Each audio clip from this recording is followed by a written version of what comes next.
Why did Jesus need a body? Is such a foundational question, but it's also one we typically don't dwell on, except maybe around Christmas. It's a question we need to dwell on. We need to linger here for a moment.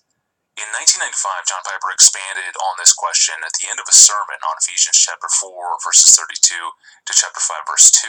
Here's what he said in explaining why Jesus needed a body. Now turn your attention for just one last minute or two away from the life to the sacrifice. The sacrifice, the costliness of this life being laid down. You know, one of the differences between the 19-year-old boy and Jesus is that in order for Jesus to suffer and die, he had to plan it way ahead of time, because as the Logos who existed before creation, he couldn't die. Immortal. Didn't have any body, he could not die. And yet he wanted to die for you. So he planned the whole thing by clothing himself with a body so that he could get hungry and get weary and get sore feet. The incarnation is the preparation of nerve endings for the nail. That's what the incarnation is. The incarnation is the preparation of a brow for thorns to press through. He needed to have a broad back so that there was a place for the whip. He needed to have feet so that there was a place for spike.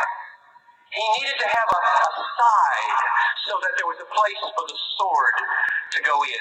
He needed cheeks, fleshy cheeks, so that Judas would have a place to kiss, and there would be a place for the spit to run down that the soldiers put on him. He needed a brain and a spinal column with no vinegar and no gall, so that the exquisiteness of the pain could be fully felt.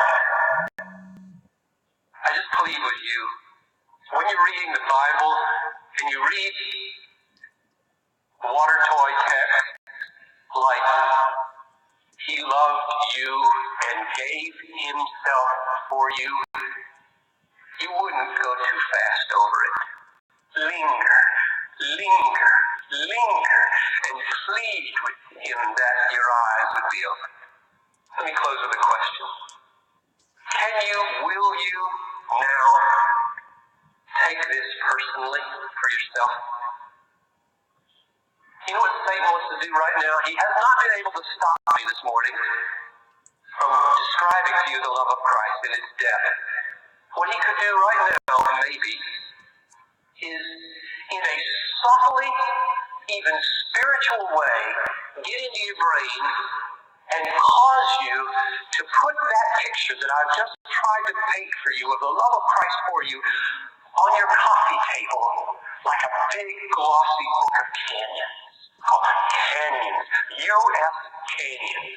You flip through the book, you say, oh, those wonderful canyons, and then you walk away to the kitchen and you murmur and you act unlovingly and your voice is unkind. Here we are standing on the edge of the Grand Canyon this morning. We've seen some of it. We need wings now. We need wings. We don't want photographs. We don't want to say, the love of Christ is great. There it is. There it is. It's on the screen. And we say, wow.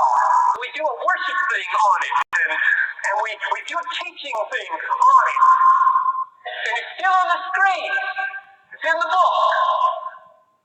And Satan would be, if that's what he's got to settle for, admiring Jesus from a distance and having no root, no involvement, no hang gliding in and through the Grand Canyon, he would be satisfied. So I'm going to close with a testimony from the Apostle Paul and just pray with you as we close that it would become true for you. It's Galatians 2:20.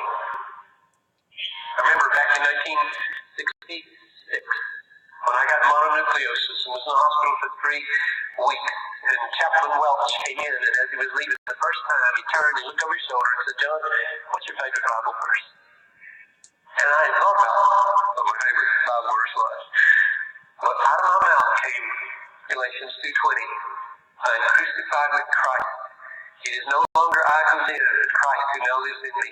And the life that I now live in the flesh, nitty-gritty daily life that everybody has to live, the life that I now live in the flesh, I live by faith in the Son of God who loved me. Would you take that, please? Take that personal pronoun. Don't say you, don't say us. Those are true. Would you say me? The life that I now live, I live by faith in the Son of God who loved me and gave himself for me. That's the love that I want you to send your roots down into. It will make a great difference in our church, in your life, in your family. Lord, do that, I pray. And all the people said, amen. Yes, amen. That clip was from John Piper's March 26,